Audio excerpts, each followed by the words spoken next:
మాది గవర్జగ్గేపాలెం గ్రామం సార్. గవర జగ్గేపాలెం గ్రామం శిలనగర్. యూజీడీ ప్లాంట్ సర్వే నెంబర్ 378 సుమారు 10 ఎకరాల్లోనే యూజీడీ ప్లాంట్ రన్ అవుతుంది. మన వ్యర్థాలను తీసుకుని ప్యూరిఫై చేసుకుని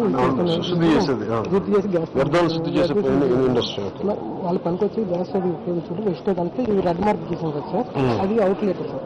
అంటే వేస్టేజ్ వ్యర్థాలు అనేసి మా ఊరి నుంచి అవుట్లెట్ చేస్తున్నాం. ఇక్కడ చెరువు భాగం ఇక్కడ కనిపిస్తుంది కదా సార్, చెరువుకి వదులుతుంది అనమాట.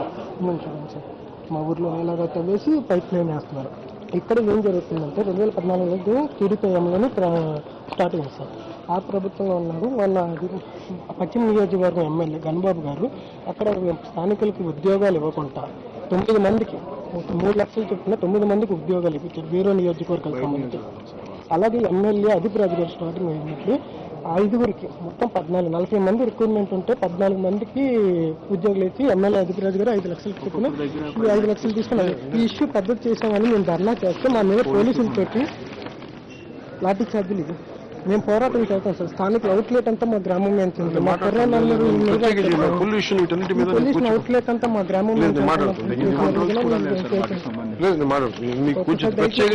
వైజాగ్ సంబంధించినంత వరకు ఇప్పుడు ఏ సమస్యలు అయితే ఇచ్చారో ఆ ఒక్కొక్క సమస్యకి ప్రత్యేకమైన నేను ఒక హాఫ్ డే కేటాయించి ఒక యాక్షన్ ప్లాన్ చేసి పెట్టాను సార్. అలాగే సార్, ఒక్క రిక్వెస్ట్, మేము పోరాటం చేస్తాం సార్. మా వెనకాల ఒక్క నాయకుడు నిలబడితే చాలు సార్. ఒక్క నాయకుడు నేను నిలబడినంత అంతా నేను ఫోర్స్ చేయలేను కదా, నాయకుడు మీరే అవ్వండి.